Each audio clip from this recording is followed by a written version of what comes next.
नमस्कार, आप देख रहे हैं एचएनएन न्यूज। मैं हूं आपके साथ उन्नति भटनागर और मैं हूं आपके साथ राखी लांबा। और देखिए, आज इस बुलेटिन में बात करेंगे तीन बड़ी खबरों के बारे में। जहां पहली खबर बिहार से रहेगी, जहां नीतीश कुमार ने अपनी कैबिनेट के साथ सीएम पद की शपथ ली है। इसके साथ ही बिहार में नई सरकार का चेहरा भी साफ हो गया है। दूसरी खबर यूपी और जम्मू कश्मीर से है, जहां यूपी में आज भी आईबी और एटीएस की जांच दूसरे दिन भी जारी है। तो वहीं जम्मू कश्मीर में सुरक्षा बलों ने एक बार फिर से देश में आतंक फैलाने के नापाक मंसूबों को नाकाम किया है। तो वहीं तीसरी खबर पर इस खास बुलेटिन में हमारी नजर रहेगी, जो कि दिल्ली एनसीआर से है, जहां प्रदूषण का स्तर लगातार बेहद खराब स्तर पर पहुंचा जा रहा है। तो देखिए, ये तीन बड़ी खबरें, जहां सबसे पहली खबर हम आपको बिहार के बारे में बताएंगे, क्योंकि आज एक बार फिर से 10वीं बार नीतीश कुमार ने मुख्यमंत्री पद की शपथ ग्रहण की है। विस्तार से आगे आपको जानकारी देंगे कि उनकी मंत्रिमंडल में किन किन को जगह मिली है। तो वहीं दूसरी खबर पर हमारी नजर रहेगी, जहां यूपी टू जम्मू कश्मीर किस तरीके से आतंक पर प्रहार किया जा रहा है। तीसरी खबर, गैस चैम्बर में बदला दिल्ली और उसको लेकर क्या उपाय अपनाए जा रहे हैं, प्रशासन उसको लेकर कितना सतर्क है, इसके बारे में भी आगे आपको विस्तृत जानकारी देंगे। बिल्कुल उन्नति, देखिए, ये तीन बड़ी खबरें हैं, प्रमुख खबरें हैं। नीतीश सरकार जो है गठन हो चुका है और अब विभाग भी बांटे जाएंगे। जल्दी कैबिनेट की टीम तैयार है, जिसमें जातीय समीकरण को भी ध्यान में रखा गया है, वोट बैंक को भी ध्यान में रखा गया है। दूसरी बड़ी खबर, यूपी टू जम्मू कश्मीर, आतंक पर लगातार सेना का प्रहार जारी है। और तीसरी खबर पर चर्चा करेंगे, जहां गैस चैम्बर में दिल्ली तब्दील हो चुकी है।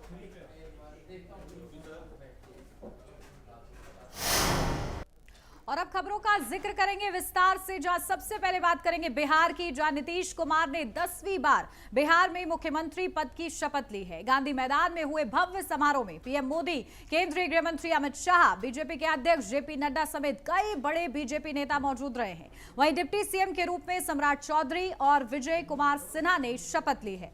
आपको बता दें कि नीतीश कैबिनेट में 26 मंत्रियों ने शपथ ली है, जिनमें से 14 बीजेपी कोटे से हैं, 8 जेडीयू से, लोजपा आर से 2, हम और कुशवाहा की पार्टी से एक को मंत्री बनाया गया है।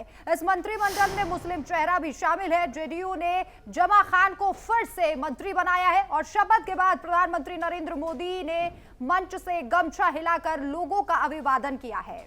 तो देखिए, हरियाणा, असम, गुजरात, मेघालय, यूपी, नागालैंड, उड़ीसा, दिल्ली, एमपी और राजस्थान के मुख्यमंत्री शामिल रहे।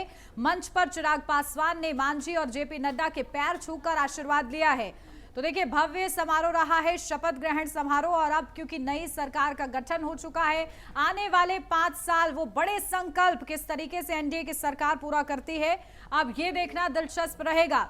तो 26 मंत्री शामिल हुए हैं मंत्रिमंडल में, जिन्होंने आज शपथ ग्रहण की है। और उसी की तस्वीरें भी हम आपको दिखा रहे हैं जब मुख्यमंत्री ने शपथ ग्रहण की है, क्योंकि नीतीश कुमार ने 10वीं बार देखिए मुख्यमंत्री पद की शपथ ग्रहण की है, वही तस्वीरें हैं। और बिहार का ये चुनाव दिलचस्प रहा और प्रचंड बहुमत के साथ एनडीए ने वापसी की और आज शपथ ग्रहण समारोह था। इस दौरान एनडीए शासित राज्यों के जो मुख्यमंत्री हैं, उन्होंने भी शिरकत की। प्रधानमंत्री, गृह मंत्री अमित शाह, ये बड़े चेहरे भी बिहार में नजर आए हैं। बिल्कुल, देखिए उन्नति, ये बिहार के स्पेशल 26 हैं जो अब बिहार की कमान संभालेंगे और बिहार के विकास में निरंतर काम करेंगे। नीतीश कुमार एक बार फिर से मुख्यमंत्री चुने गए। जेपी आंदोलन से राजनीति की शुरुआत करने वाले नीतीश कुमार लगातार बिहार में विकास पथ पर काम कर रहे हैं और विकास को लगातार बिहार में आगे बढ़ा रहे हैं। और यही कारण है कि पार्टी बदलने के बाद भी ये कहा जाता है कि नीतीश कुमार पर भरोसा जनता हमेशा से जताती आई है। इस बार भी उनकी छवि पर ज्यादा असर इस बात का नहीं हुआ, जबकि ये कहा जा रहा था कि जनता शायद अपना मन बदल सकती है, लेकिन ऐसा नहीं हुआ। एक बार फिर से मुख्यमंत्री नीतीश कुमार बने और जो कुर्सी की चाह उनके अंदर देखी जाती है, वो चाह पूरी हुई। कोई भी देखिए यहाँ पर टूट की खबर नहीं आई और कोई भी मतभेद नहीं हुआ। सीधे तौर पर सभी ने नीतीश कुमार को मुख्यमंत्री के रूप में स्वीकारा। उन्नति, 2 उप मुख्यमंत्री, जो पहले से बिहार में फॉर्मूला लगाया जाता है, वो 2 उप मुख्यमंत्री बने। सम्राट चौधरी, जिन्होंने चुनाव में बेहतरीन मैनेजमेंट किया चुनाव का, वो उप मुख्यमंत्री बने। विजय सिन्हा, जो कि एक चेहरा ऐसा है, अभी बीजेपी के पास भूमिहार चेहरा है, जो वोट बैंक को और ज्यादा मजबूत कर सकते हैं। तो एक एक चेहरे को चुन चुनकर जो है इस बार कैबिनेट में शामिल किया गया है। अब सभी की नजर विभागों पर है कि आखिर कौन सा विभाग किसे दिया जाएगा। यह भी कहा जा रहा है कि गृह विभाग को लेकर लेकर थोड़ा सा मतभेद देखा जा रहा है कि गृह विभाग किसको दिया जाएगा। लेकिन अभी फिलहाल ये जो कैबिनेट मंत्रियों ने शपथ ली है, इसमें जातीय समीकरण का अच्छा से ध्यान रखा गया है। बिल्कुल राखी, देखिए अब क्योंकि इन मंत्रियों ने शपथ ग्रहण कर ली है और ऐसे में अब आगे विभागों का बंटवारा कैसे होता है, साथ ही साथ आने वाले 5 साल किस तरीके से काम किए जाते हैं, क्योंकि कई बड़े संकल्प और जो वादे कर एनडीए की सरकार प्रचंड बहुमत के साथ वापसी करती है, वो वादे कितने पूरे होते हैं बिहार की जनता के लिए, ये भी देखना होगा। और क्योंकि विपक्ष जिस तरीके से कम सीटों पर सिमटा है इस बार, विपक्ष क्या चैलेंज सामने रखता है, क्योंकि देखिए एक स्वस्थ लोकतंत्र की तस्वीर तभी बेहतर हो पाती है जब विपक्ष मजबूत हो, लेकिन विपक्ष बिहार में इस वक्त बहुत ज्यादा कमजोर स्थिति में नजर आया है। तो ऐसे में ये 5 साल कितनी ज्यादा चुनौतियों का सामना एनडीए की सरकार को करना पड़ेगा, ये देखना दिलचस्प रहेगा। और इस बीच आपको सुनवाते हैं। नीतीश कुमार सत्य निष्ठा से प्रतिज्ञा करता हूं कि मैं विधि द्वारा स्थापित भारत के संविधान के प्रति सच्ची श्रद्धा और निष्ठा रखूंगा। मैं भारत की प्रभुता और अखंडता अक्षुण्ण रखूंगा। मैं बिहार राज्य के मुख्यमंत्री के रूप में मैं अपने कर्तव्यों का श्रद्धापूर्वक और शुद्ध अंतःकरण से निर्वहन करूंगा। मैं सम्राट चौधरी ईश्वर की शपथ लेता हूं कि मैं विधि द्वारा स्थापित भारत के संविधान के प्रति सच्ची श्रद्धा और निष्ठा रखूंगा। मैं भारत की प्रभुता और अखंडता अक्षुण्ण रखूंगा। मैं बिहार राज्य के मंत्री के रूप में अपने कर्तव्यों का श्रद्धापूर्वक एवं शुद्ध अंतःकरण से निर्वहन करूंगा तथा मैं भय या पक्षपात, अनुराग या द्वेष के बिना सभी प्रकार के लोगों के प्रति संविधान और विधि के अनुसार न्याय करूंगा। मैं सम्राट चौधरी ईश्वर की शपथ लेता हूं कि जो विषय बिहार राज्य के मंत्री के रूप में मेरे विचार के लिए लाया जाएगा अथवा मुझे ज्ञात होगा, उसे किसी व्यक्ति या व्यक्तियों को तब के सिवाय जबकि ऐसे मंत्री के रूप में अपने कर्तव्यों के सम्यक निर्वहन के लिए ऐसा करना अपेक्षित हो, मैं प्रत्यक्ष अथवा अप्रत्यक्ष रूप से मैं विजय कुमार सिन्हा ईश्वर की शपथ लेता हूं कि मैं विधि द्वारा स्थापित भारत के संविधान के प्रति सच्ची श्रद्धा और निष्ठा रखूंगा। मैं भारत की प्रभुता और अखंडता अक्षुण्ण रखूंगा। मैं बिहार राज्य के मंत्री के रूप में अपने कर्तव्यों का श्रद्धापूर्वक और शुद्ध अंतःकरण से निर्वहन करूंगा तथा मैं भय या पक्षपात, अनुराग या द्वेष के बिना सभी प्रकार के लोगों के प्रति संविधान और विधि के अनुसार न्याय करूंगा। मैं विजय कुमार सिन्हा ईश्वर की शपथ लेता हूं कि जो विषय बिहार राज्य के मंत्री के रूप में मेरे विचार के लिए लाया जाएगा अथवा मुझे ज्ञात होगा, उसे किसी व्यक्ति या व्यक्तियों को तब के सिवा जबकि ऐसे मंत्री के रूप में अपने कर्तव्यों के सम्यक निर्वहन के लिए ऐसा करना अपेक्षित हो, मैं प्रत्यक्ष अथवा अप्रत्यक्ष रूप से संसूचित या प्रकट नहीं करूंगा। तो चलिए इसी पर ज्यादा अपडेट लेते हैं। मेरी सहयोगी कंचन अरोड़ा हमारे साथ जुड़ गई हैं। कंचन, क्योंकि देखिए बिहार में टीम 26 अब तैयार हो गई है, किस तरीके से काम करेगी आज शपथ ग्रहण समारोह के क्या बड़े हाइलाइट्स? जी बिल्कुल, देखिए जिस तरीके तरीके से बिहार की राजनीति में फिर से एनडीए की सरकार की वापसी, और उससे भी बड़ी बात यह है कि फिर से 10वीं बार बिहार के मुख्यमंत्री नीतीश कुमार बने। और ऐसे में पटना का गांधी मैदान इसलिए भी खास हो गया था क्योंकि 10 साल के बाद उसी गांधी मैदान में नीतीश कुमार ने मुख्यमंत्री पद की शपथ ली। 2015 में नीतीश कुमार ने उसी गांधी मैदान में शपथ ली थी और अब 2025 में वहां पे उन्होंने अपने मुख्यमंत्री पद की शपथ ली। हालांकि एक भव्य आयोजन रहा है, लेकिन अगर बात कर ली जाए कि क्या कुछ खास रहने वाला आने वाले समय में, तो युवाओं को रोजगार देना एक बहुत बड़ी चुनौती और जिम्मेदारी इस वक्त नीतीश कुमार की सरकार के ऊपर बन चुकी है, क्योंकि युवा जो हैं वो उनको रोजगार मिल सके, जो बिहार के लोग हैं वो बिहार छोड़कर के बाकी और राज्यों में पलायन ना कर सके, बल्कि बिहार में ही उद्योग उनको मिल सके, बड़ी बड़ी फैक्ट्रियां वहां पर विकसित हो सके, ये एक बहुत बड़ी चुनौती हो चुकी है। उसी के साथ महिलाओं को स्वावलंबी बनाने के लिए जो लगातार नीतीश कुमार की सरकार की तरफ से 10,000 रुपए महिलाओं को रोजगार शुरू करने के लिए दिया जा रहा था, उसको और किस तरीके से आगे बढ़ाया जा सके जिससे जो महिलाएं हैं वो सशक्त होती हुई दिखाई दे। और तीसरी बड़ी बात अगर कर ली जाए तो बिहार के कई ऐसे इलाके हैं जो बाढ़ ग्रसित है, उन बाढ़ ग्रसित इलाकों को कैसे बाढ़ से मुक्त कराया जा सके, और उसी के साथ अगर वो इससे फिर से होते हैं ग्रसित तो उनको कैसे बेहतर बनाया जा सके। ये कई बड़ी चुनौतियां हैं, क्योंकि महिलाएं जो हैं उन महिलाओं के चलते ही 243 में से 202 सीटें के साथ एनडीए ने सत्ता में वापसी की है। तो कई बड़ी चुनौतियां, कई बड़ी जिम्मेदारियां, और सीधे तौर पर जनता को आश्वस्त करते हुए खुद सूबे के मुख्यमंत्री नीतीश कुमार हो या फिर देश के प्रधानमंत्री नरेंद्र मोदी हो या फिर हर एक क्षेत्र से चुना हुआ विधायक हो या फिर एनडीए के तमाम केंद्रीय मंत्री हो, यही बातें कह रहे हैं कि बिहार फर्स्ट, बिहारियों को फर्स्ट लाने की जो कवायद की गई थी हम उसको लगातार आगे लेकर के जाएंगे। लेकिन रोजगार सबसे बड़ा मुद्दा है और देखना यह भी होगा कि रोजगार के मुद्दे को लेकर के अगले 5 सालों में नीतीश कुमार की सरकार जो है वो धरातल पर क्या कुछ कार्य करती है और कितना जो मैनिफेस्टो में वादे किए गए थे उनको धरातल पर लागू किया जाता है। जी कंचन, महिलाओं को आगे बढ़ाने की बात हमेशा से बीजेपी करती आई है। अगर हम बिहार के इस टीम की बात कर लें तो इस टीम में महिलाओं की कितनी भागीदारी देखी गई?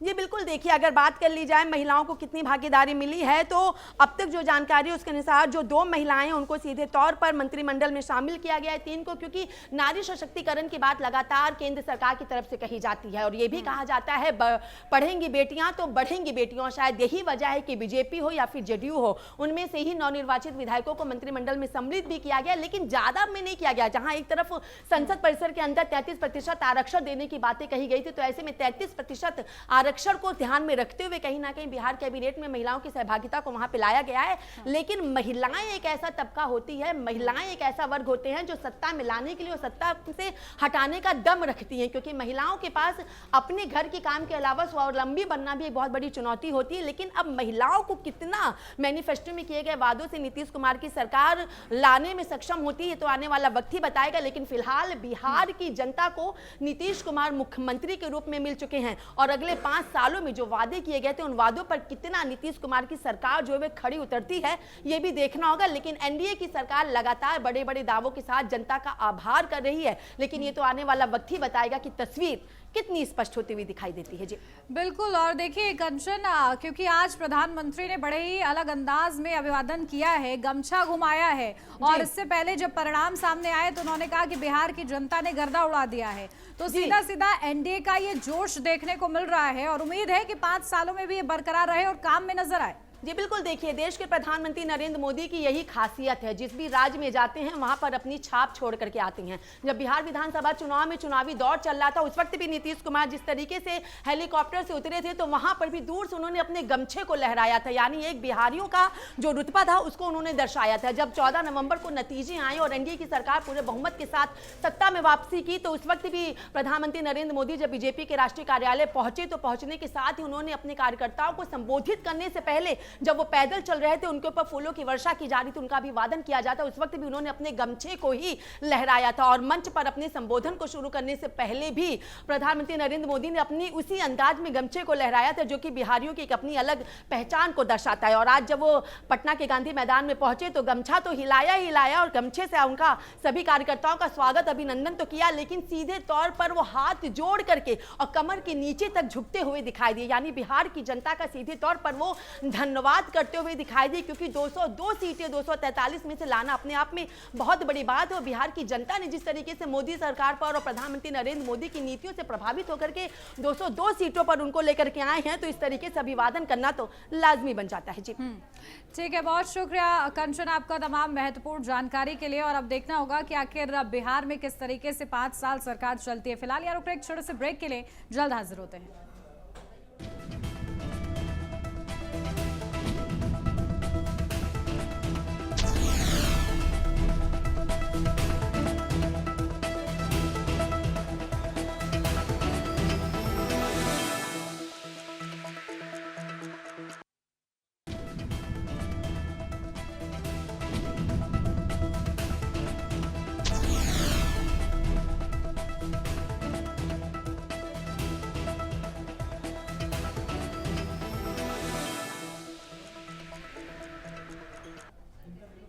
ब्रेक के बाद आप सभी का स्वागत है। वहीं यूपी में टेरर प्लान और फंडिंग को लेकर जांच एजेंसियों की कल से लगातार छापेमारी जारी है।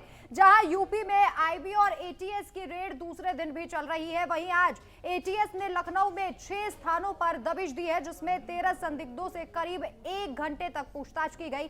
जानकारी दे दें कि डॉक्टर शाहीन और डॉक्टर परवेज के संपर्क में आए लोगों की कॉल डिटेल रिपोर्ट की जांच चलते ही ये छापेमारी की जा रही है। इसके साथ ही एटीएस ने ग्रेटर नोएडा में कास्ता की एक कंपनी में फिर से दस्तावेजों और सीसीटीवी फुटेज की पड़ताल की है, जिसे आतंक फंडिंग से जोड़कर देखा जा रहा है। वहीं दूसरी तरफ यूपी के बाद जम्मू कश्मीर के उरी सेक्टर में भी आतंक पर कड़ा प्रहार देखने को मिला है, जहां घुसपैठ की कोशिश में सेना ने एक आतंकी को ढेर कर दिया है।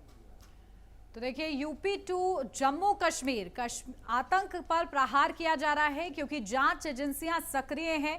आईबी हो, एटीएस हो, संयुक्त रूप से कार्रवाई देखने को मिल रही है और दूसरे दिन भी कार्रवाई लगातार जारी है। तो लखनऊ में 6 स्थानों पर दबिश दी गई है, करीब 13 संदिग्धों से पूछताछ की गई है। डॉक्टर शाहीन और डॉक्टर परवेज के संपर्क में आए लोगों से पूछताछ की जा रही है। ग्रेटर नोएडा में कास्ता की कंपनी पर भी छापेमारी की गई है। तमाम दस्तावेज और सीसीटीवी फुटेज भी खंगाले गए हैं और कई सबूत भी मौके से जब्त किए गए हैं। तो जम्मू कश्मीर के उरी सेक्टर में घुसपैठ की कोशिश सेना ने एक आतंकी को ढेर किया है। तो देखिए, लगातार सफलता भी हाथ लग रही है और सुरक्षा एजेंसियां जो हैं मौके पर डटी हुई हैं, इस पूरे मामले का खुलासा करने में जुटी हुई हैं।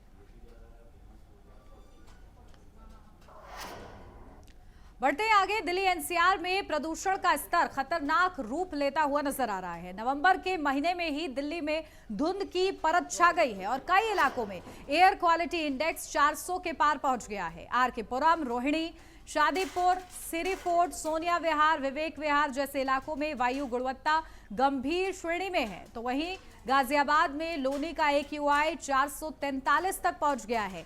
इंदिरापुरम 428, वसुंधरा 429, वहीं नोएडा के सेक्टर 116 में AQI 439, सेक्टर 1 में और सेक्टर 125 में 424 और सेक्टर 62 की अगर बात की जाए तो 347 दर्ज किया गया है AQI। और इसी के साथ आपको बताते चले कि राजधानी में आज ग्रेडेड रिस्पांस एक्शन प्लान 4 के प्रतिबंध लागू होने की संभावना है। बिल्कुल, देखिए उन्नति दिल्ली में पॉल्यूशन जो है अपने चरम पर नजर आ रहा है। कई जगहों पर AQI जो है वो 400 से पार देखा जा रहा है, जिसके बाद जो लोग हैं वो काफी परेशान हैं। स्कूलों में ऑनलाइन क्लासेस की व्यवस्था भी की जाने लगी है। जो मॉर्निंग वॉक पर लोग निकल रहे हैं वो खासा दिक्कतों का उन्हें सामना करना पड़ रहा है। दिल्ली में आने जाने वाले लोगों को विजिबिलिटी ना होने के चलते परेशानियों का सामना करना पड़ रहा है। और दिल्ली में कहाँ कितना AQI है वो भी आप जान लीजिए। और इसी के साथ साथ दिल्ली एनसीआर में जो AQI की मार लगातार बढ़ती जा रही है। फरीदाबाद में AQI 427 तक जा पहुंचा है, यानी कि 400 के पार, यानी कि खतरनाक हो चुका है। गुरुग्राम की बात कर ले, यहाँ पर AQI 316 पहुंच चुका है। पूरे तरीके से गैस चैम्बर जो है वो दिल्ली बनती जा रही है। दिल्ली में 377 के आसपास जो है वो AQI देखा जा रहा है और यही वजह है कि अब लोगों को खासी दिक्कतों का सामना करना पड़ रहा है।